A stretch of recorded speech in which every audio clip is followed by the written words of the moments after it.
오늘 우리에게 주신 말씀은 사도행전 28장 11절에서 15절까지의 말씀입니다. 사도행전 28장 11절에서 15절까지의 말씀입니다. 석 달 후에 우리가 그 섬에서 겨울을 난 알렉산드레아 배를 타고 떠나니 그의 머리 장식은 디오스구로라.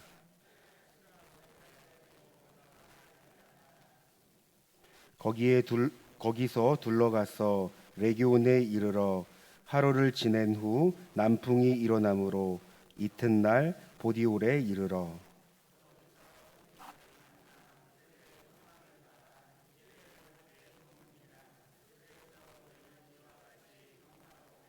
우리 함께 읽겠습니다. 그곳 형제들이 우리 소식을 듣고 아비오 광장과 트레이스 타베르네까지 맞으러 오니 바울이 그들을 보고 하나님께 감사하고 담대한 마음을 얻으니라. 아멘.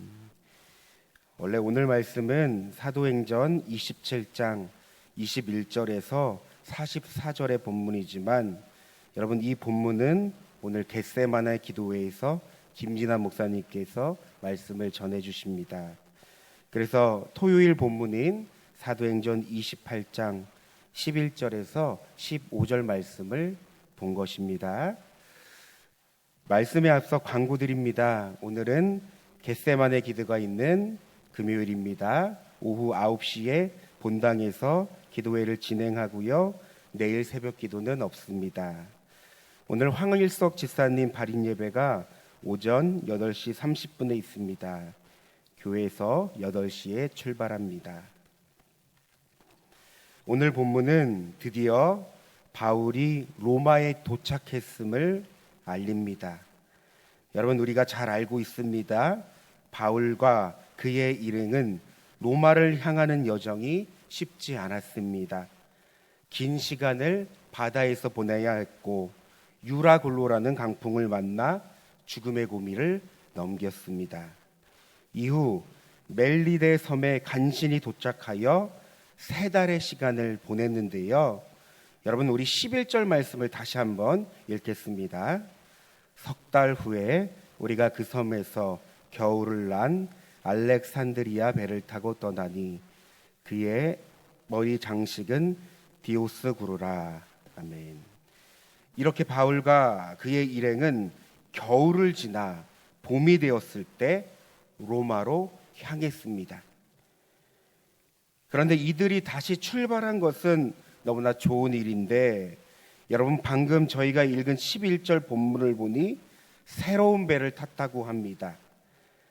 그리고 이 배는 디오스구로라는 장식을 한 배였다고 하는데요. 여러분, 디오스구로가 무슨 뜻일까요? 이 디오스구로는 그리스의 신 제우스의 쌍둥이 아들로서 선원을 보호해준다는 수호신입니다. 특별히 뱃사람들은 자연의 힘을 누구보다 뼈저리게 느꼈던 사람들입니다. 항해는 사람의 힘으로 통제할 수 없는 영역임을 믿었기에 이들은 신에 대한 의존도가 높았습니다. 그러니 뱃머리에 주술과 같은, 부적과 같은 의미에서 이 우상을 섬긴 것입니다. 그러니까 지금 디오스구르라는 신이 그들을 이끌고 배를 항해한다고 믿었던 것입니다. 여러분, 가뜩이나 일하는 이들은 유라굴로라는 광풍을 경험했으니 이 우상에 대한 믿음은 더욱 컸을 것입니다. 그러나 우리는 알고 있죠. 여러분, 바울을 잡은 일행들, 바울과 그의 일행들이 유라굴로라는 광풍을 만났을 때 여러분, 이들을 살린 것은 하나님이셨습니다. 하나님께서 그들을 지켜준 것입니다. 여러분, 이들은 풍랑을 지나 로마에 이르기까지 하나님의 존재를 분명히 알고 있었습니다. 그런데 이들이 또다시 배를 타고 나간다 하니 지금 어떤 모습을 보이고 있습니까? 하나님이 아닌 우상을 섬기며 우상에게 자신의 안전을 기원합니다. 배의 가장 선두에 해당되는 뱃머리에 디오스구로라는 우상을 앞세우며 항해를 나간 것입니다. 여러분, 방금 전까지 머문 섬에서도 여러 사람들이 곱짐을 받고 무서운 광풍을 경험한 이들인데, 저는 이 본문을 읽으면서 참으로 답답했습니다. 그래서 이 본문을 묵상하면서 결국 이러한 묵상이 됐는데요. 여러분, 사람은 하나님을 알지 못하면 하나님께 반응하지 못한다는 겁니다. 그러니까 자신의 인생에 무엇을 앞세우며 살아갑니까? 디오스구루를 앞세우며 살아갑니다. 세상의 힘, 권력, 물질, 사람, 감정, 이 모든 것들을 앞세우며 살아갑니다. 그러기에 바울을 잡은 그의 일행들이 뱃머리에 우상을 새기며 그 우상에게 자신의 안전을 기원한 것처럼, 여러분, 하나님을 알지 못하면 인간은 그 어떤 것을 앞세우며 살아갈 수밖에 없습니다. 우리가 잘 아는 이스라엘 백성들을 보십시오. 이들이 하나님을 믿고 하나님께 선택되었고 하나님과 언약을 맺은 백성이었지만, 이들이 하나님을 알지 못하니 어떤 반응을 보입니까? 하나님이 아닌 우상을 섬깁니다. 우상을 앞세우며 마치 그 우상이 자신의 삶을 부유케 하고 영원한 축복을 가져다 줄 것처럼 생각하며 하나님 앞에 죄악을 저지릅니다. 심지어 하나님을 대적하며 살아갑니다. 하나님과 무관한 삶을 살아갑니다. 그런데 여러분, 이것이 끝이 아닙니다. 중요한 사실은요, 이렇게 하나님을 외면하며 살다가 하나님께서 그들을 징계하시면 이들은 하나님께 잘못했다고 회개하죠. 그리고 나서 삶이 좀 안정되고 잠잠해지면 또다시 하나님이 아닌 우상을 앞세우며 살아갔습니다. 여러분, 우리의 경우는 어떻습니까? 예수님을 믿고 하나님의 자녀가 되었고 하나님을 안다는 우리들의 인생은 무엇을 앞세우며 살아가십니까? 사무엘상 2장 6절에서 7절 말씀은 이렇게 기록되어 있습니다. 여호와는 죽이기도 하시고 살리시기도 하시며 스올에 내리기도 하시고 거기에서 올리기도 하시는도다. 여호와는 가난하게도 하시고 부하게도 하시며 낮추기도 하시고 높이기도 하시는도다. 여러분, 하나님은 우리에게 어떤 분이십니까? 우리의 인생에 하나님은 어떤 분이십니까?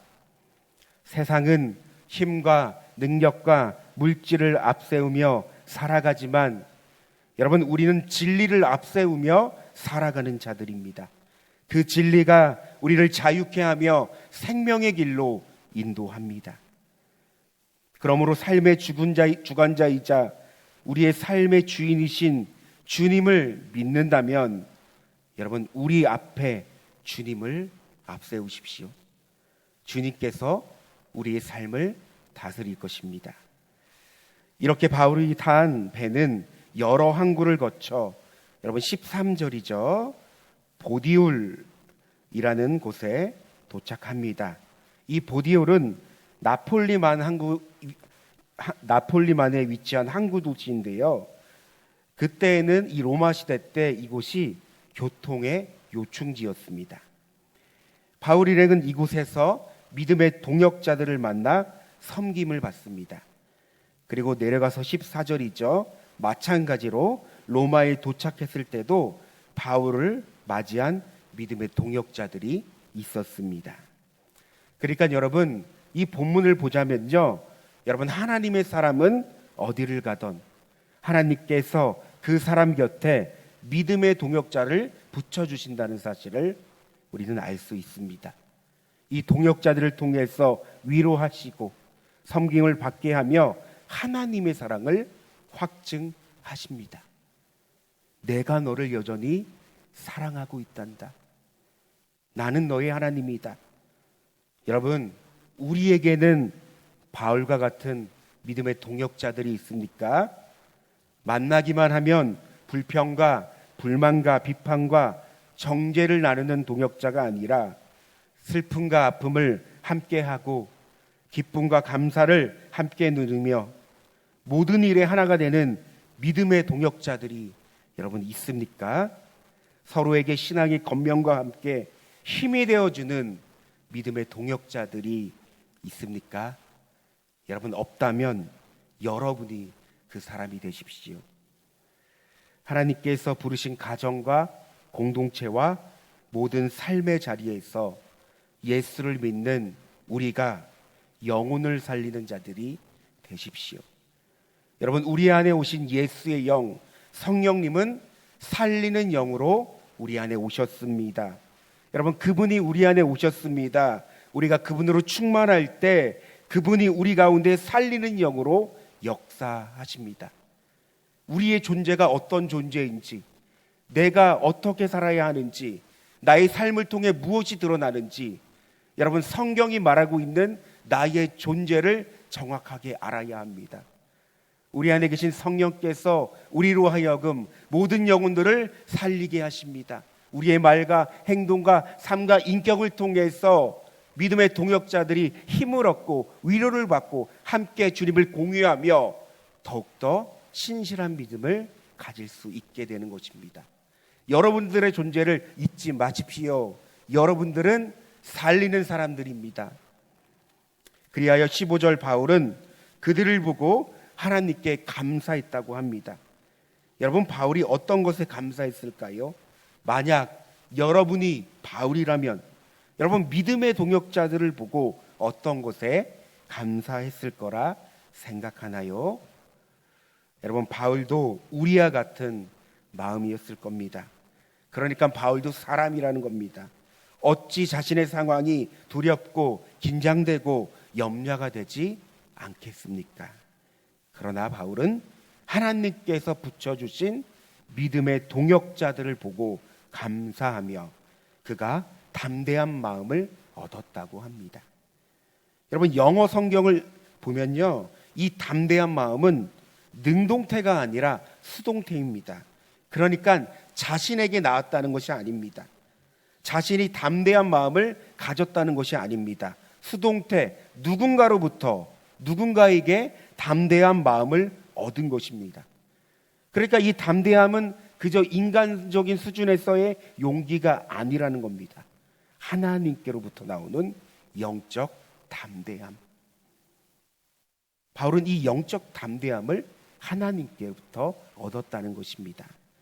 따라서 여러분, 바울의 삶을 우리가 전체적으로 그려본다면 바울은 복음을 위해 선한 싸움을 싸우며 지금까지 달려왔습니다. 하나님께서 주신 이 영적 담대함이 고난과 절망과 두려움과 죽음의 위기에서 바울을 믿음으로 반응하게 하였고 담대하게 복음을 전할 수 있는 능력이 되었습니다. 여러분, 우리 또한 복음으로 삶을 살아낼 때 하나님께서 주시는 영적 담대함으로 하루하루를 살아가기를 소망합니다. 내 힘으로, 내 지혜와 지식으로, 내 능력으로 살아가는 삶이 아닌 하나님께서 주시는 영적 담대함을 가지고 살아가길 소망합니다. 위기 때 드러납니다. 영적 담대함은 위기 때 더욱 빛을 발합니다. 그는 고린도후서 6장 9절에서 10절 말씀을 통해 이렇게 고백합니다. 무명한 자 같으나 유명한 자요, 죽은 자 같으나 보라 우리가 살아있고, 징계를 받는 자 같으나 죽임을 당하지 아니하고, 근심하는 자 같으나 항상 기뻐하고, 가난한 자 같으나 많은 사람을 부유케 하고, 아무것도 없는 자 같으나 모든 것을 가진 자로다. 바울은 여러 삶의 자리에서 복음으로 살아낸 믿음의 동역자들을 향해 이렇게 말했습니다. 여러분, 우리 또한 예수를 가진 가장 부유한 자임을 잊지 마십시오. 모든 것을 가진 자임을 잊지 마십시오. 우리의 삶이 복음으로 더욱 충만해지길 소망합니다. 오늘 말씀을 생각하며 기도하길 원하는데요. 여러분, 여러 가지를 나누었습니다.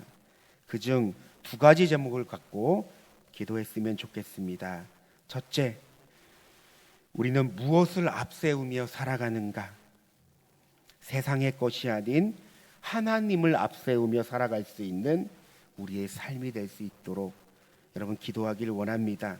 두 번째, 여러분, 하나님을 앞세우며 살아가는 우리는 믿음의 동역자입니다.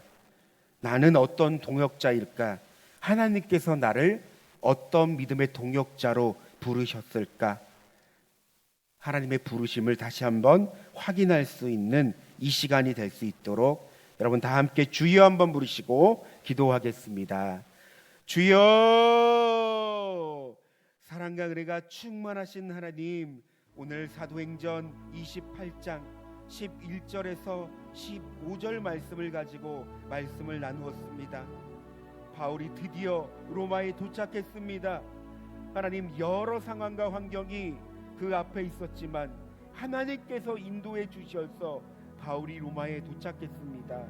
그런데 본문을 보니까 이 바울과 그를 잡은 그의 일행들이 하나님 로마에 도착하기 전에 그들이 우상을 장식한 배를 타고 로마에 왔음을 우리가 보았습니다.